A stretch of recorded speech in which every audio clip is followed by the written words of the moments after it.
ఎవ్వరి నుంచి ఏమీ ఆశించకుండా త్యాగానికి సిద్ధపడినవాడు శివుడు ఒక్కడే. క్షీరసాగర మథనం జరిగింది. లక్ష్మీదేవి వచ్చింది. విష్ణుమూర్తుల వారు వివాహం చేసుకున్నారు శుభ్రంగా. మంచి కళ్యాణ మండపం, క్యాటరింగ్ అన్నీ చూసుకున్నారు. 60,000 మంది అప్సరసులు వచ్చారు. మొత్తం దేవేంద్రుడు పట్టుకెళ్ళాడు. ఒక్క మనిషినైనా పార్వతీదేవి ఇంటికి పని మనిషిగానైనా పంపించలేదు. అప్పుడు వస్తుంది పని మనిషి లేక, కైలాసం అంతా ఊడ్చుకోలేక. 60,000 మందిని దేవేంద్రుడు పట్టుకెళ్ళిపోయాడు. రంభ, ఊర్వశి, మేనక, ఘృతాచి, తిలోత్తమ మొత్తం అంతా నెంబర్లు వేసి లోపల పంపించాడు. కామధేను వచ్చింది, వశిష్ఠుల వారికి ఇచ్చారు. చంద్రుడు వచ్చాడు, ఆకాశంలోకి గెంటారు. కల్పవృక్షం వచ్చింది, దేవేంద్రుడు పట్టుకెళ్ళాడు. ఉచ్చీశ్వరం వచ్చింది, స్వర్గంలోకి పంపించారు. చింతామణి పీఠం దేవేంద్రుడు పట్టుకెళ్ళాడు. అన్నీ గొప్ప గొప్పవన్నీ వస్తే అందరూ పట్టుకెళ్ళారండి. విషం వచ్చేసరికి శివుడు దొరికాడండి. లోకంబొగుడికి నూకలుజావని. అమృతం రావడానికి ముందు విషం వచ్చింది. అప్పుడు శివుడు గుర్తొచ్చాడు అందరికీ. ఎవరయ్యా అంటే శివుడిని పిలవండాలి. మొగుడు లోకు కడితే అన్నం కూడా పెట్టడు, నూకలుజావ ఇస్తాడు. చాలే నీకు ఇది చాలే. అవతల దేనికయ్యా వెళ్ళేది? విషం తాగడానికి. అక్కడికి భాగవతంలో చెబుతాడు శుకుడు స్పష్టంగా. అమ్మవారు ఆపింది, ఉమాదేవి ఆపింది. ఏమిటి స్వామి అలాగే వెళ్ళిపోతున్నారంటే, పరహితమే పరమధర్మము పరహితునకు నిదురులేదు పర్వేందుముఖి పరహితము చేయునెవ్వడు పరమహితుండగును భూత పంచకమునకు పరహితమే పరమధర్మము పరహితునకు నిదురులేదు పర్వేందుముఖి అన్నాడు. ఎందుకు కొడుతున్నామంటే పరోపకారం చేయడానికి. ఏమిటంటే ఆ ఉపకారం అంటే దేవతలకు క్షీరసాగర మథనం చేస్తున్నారు పార్వతి. ఏవో వచ్చే ఎవరో పట్టుకెళ్ళారు, నాకు అనవసరం, అవన్నీ పిషం వచ్చింది, ఎప్పుడు పోతున్నారు అనవసరంగా, పాపం నేను కాకపోతే ఎవరు ఆదుకుంటారంటే, ఏ లోకంలో ఎవరు లేరా, నా మొగుడే దొరికాడు అని తెలియదు. అక్కడికి కాస్త ఆపుదామని. ఎందుకండి అంత పరోపకారం అంటే, లేదు నీకు తెలియదు, పర్వేందుముఖి. ఆవిడ కూడా ఆనందంగా వింటూ ఉండగా చెప్పాడు, ఇతరులకు మేలు చేసేవాడు పంచభూతాలకి మేలు చేసిన వాడు అవుతాడు. వాడు కురవమంటే వాన కురుస్తుంది, ఆగిపోమంటే ఆగిపోతుంది. పరోపకారం అంత గొప్ప. అందుకని పరహితమ పరమధర్మం పరహితునకు ఎదురు లేదు పర్వేందుముఖి అని చెప్పి బయలుదేరాడు. ఆవిడ కూడా వెంటనే సరే క్షేమంగా వెళ్ళి లాభంగానే. ఏమిటో పలరసమా పాయసమా విషం తాగుతుంటాయి. ఈయన ఎల్ఐసీ కూడా చేయలేదు. ఈయన ఏమీ కుటుంబం పట్ల బాధ్యత లేని మనిషి ఎవరంటే దేవతల్లో ఈ పెద్ద మనిషి. వాళ్ళే బతుకుతారు, వాళ్ళే ఉంటారు, అంతే ఇంతే, వాళ్ళే బతుకుతారు. ఏమన్నా అంటే నేను అనమన్నా అంటాడు. అన్నిటికీ తెగించిన వాడితో ఏముంటుందండి. అందుకని పాపం అమ్మవారు పడుతుంది అలాగా. ఏమన్నా అంటే ఈ మనిషి కూడా ఉండడు, వెళ్ళిపోతాడు ఎక్కడికో. దీనికి ఏం అక్కర్లేదు, వెళ్ళిపోతాడు. దిగంబరాయ వద్మహే గోచి కూడా అక్కర్లేదు, వెళ్ళిపోతాడు. రమణ మహర్షి కంటే అన్యాయం. అందుకని అమ్మవారు వద్దు పాపం ఏం అనద్దు, ఎందుకు వచ్చింది, కోపం వస్తే వెళ్ళిపోతాడు ఇంటి వచ్చి. ఇంత త్యాగం ఎందుకోసం చేశాడండి శివుడు?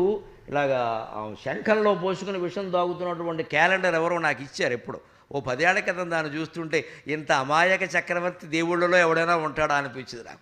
ఎందులకి విషము భరించి సహించి క్షమించి దాచితో, ఎందులకి విషము సహించి భరించి క్షమించి దాచితో, తొందరపాటు కాదయిది, తొందరపాటు కాదయిది, దోసిలి నొగ్గ సుధా ప్రసంగమా, తొందరపాటు కాదయిది, దోసిలి నొగ్గ సుధా ప్రసంగమా, ఇందరి మేలు కోరి ఒకడేమయ్యినన్ మరి ఏమటంచు, ఇందరి మేలు కోరి ఒకడేమయ్యినన్ మరి ఏమటంచు, మాకందరకు వచించితివి ఆచరణంబున నీలకంధరా.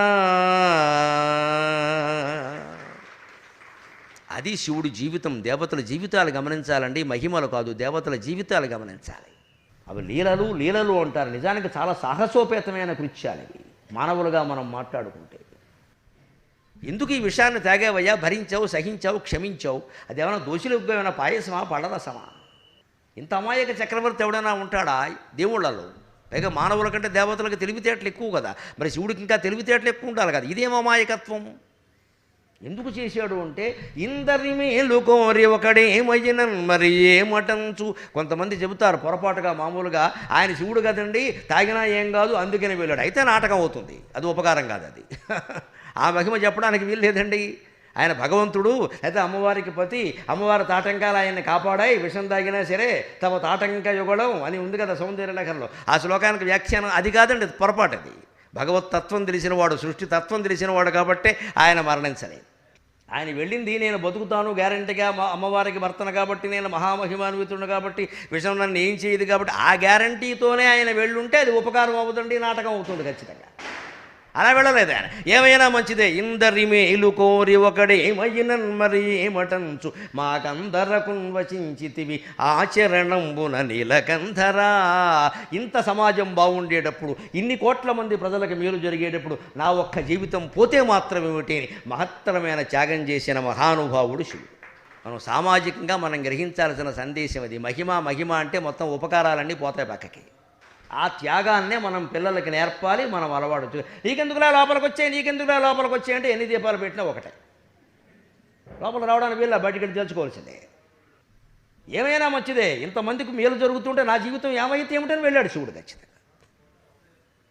ఎందుకు మరణించలేదు అంటే భగవత్తత్వం. ఆ తత్వం ఏమిటి? దాన్ని శంకరాచార్య సౌందర్య లహరిలో చెబుతారు. సుధామప్యస్వాద్య ప్రతిభజ జరా మృత్యుహరిణిం విపద్యంతే విశ్వే విధిశతమఖాద్యాది విశదక కరాళం యక్ష్వేళం కబళితవతక కాలకలనాన శంభో తన్మూలం జననితవ తాటంక మహిమా. నీ తాటంకాల మహిమ కారణంగానే శివుడు బతికి బయటపడ్డాడమ్మా అంటాడు. స్థూలంగా అంతే అర్థం. తాటంకాల మహిమ అంటే, తాటంకాలంటే ఇప్పుడు తాటాకుల, దుద్దుల, రత్నాల, పగడాల. అమ్మవారి తాటంకాలు ఏమిటండి? అంతకుముందు లలితా సహస్రంలో చెప్పలేదా? తాటంక యుగళీభూత తపనోడుపమండల. ఒక తాటంకం సూర్యమండలం, రెండో తాటంకం చంద్రమండలం. ఈ తత్వం తెలుసును కాబట్టి బయటపడ్డాడు. తాటంకాలు వచ్చి డామ్మని కాపాడలేదు అక్కడ. ఒక తాటంకం చంద్రమండలం, ఇంకో తాటంకం చంద్రమండలం అయితే సూర్యమండలం చంద్రమండలం అయితే ఒక స్త్రీ అనుకోండి. ఆవిడికి 2 చెవులకి 2 దుద్దులు ఉన్నాయి. అమ్మవారు ఒక స్త్రీ, విశ్వమే ఒక స్త్రీ అనుకోండి. ఆవిడే అమ్మవారు, విశ్వరూపిణి కదా. విశ్వరూప జాగరణి స్వపంతి తేజసాత్మిక సుప్త ప్రాజ్ఞాత్మిక తుర్య సర్వావస్థా వివర్జిత. విశ్వరూపంలో జాగ్రత్త అవస్థలో ఉన్న శక్తి అమ్మవారు. ఆవిడికి తాటంకాలు ఏమిటి? సూర్యుడు చంద్రుడు. అంటే విశ్వమంతా ఒక్కటే అన్నప్పుడు నా శరీరం ఏమిటి? ఉంటే ఉంటుంది, పోతే పోతుంది. ఈ తత్వం తెలిసిన వాడు ఎప్పుడూ మృత్యువుకు భయపడ్డాడు. తత్వం అది. విశ్వమంతా ఒక్కటే. అందులో సూర్యుడు ఆవిడికి ఒక చెవి దుద్దు, చంద్రుడు ఇంకో చెవి దుద్దు. అంటే అర్థం ఆకాశమంతా ఆవిడే, అన్ని గోళాలు ఆవిడే. ఆ గోళాలన్నీ ఆవిడ శరీరంలో భాగాలు. ఈ తత్వం తెలిసిన వాడు గట్టు శివుడు తన శరీరాన్ని శరీరం అని భావించలేదు కాబట్టి పోయినా ఇబ్బంది లేదని సిద్ధపడి. మనం కూడా మృత్యువుకు సైతం భయపడకుండా ఎప్పుడు ఉండగలుగుతామంటే మన శరీరం మనం కాదని గ్రహించాలి. దేహాత్మ భావన పోయే వరకు దేనికి పరిష్కారం లేదు. ఆ దేహాత్మ భావన ఆయనకి లేదు కాబట్టి ఉంటే ఉంటాం, పోతే పోతాం, ఈ దేహమే ఒకటి లెక్క అని సిద్ధపడ్డాడు. స్వాతంత్ర సమరవీరులందరూ అలాగే సిద్ధపడ్డారా లేదా? త్యాగమూర్తులందరూ అలాగే సిద్ధపడ్డారా లేదా? ఇప్పుడు పురాణ కథలు మనకి త్యాగాన్ని బోధిస్తున్నాయా, భోగాన్ని బోధిస్తున్నాయా? దాన్ని అర్థం చేసుకుంటే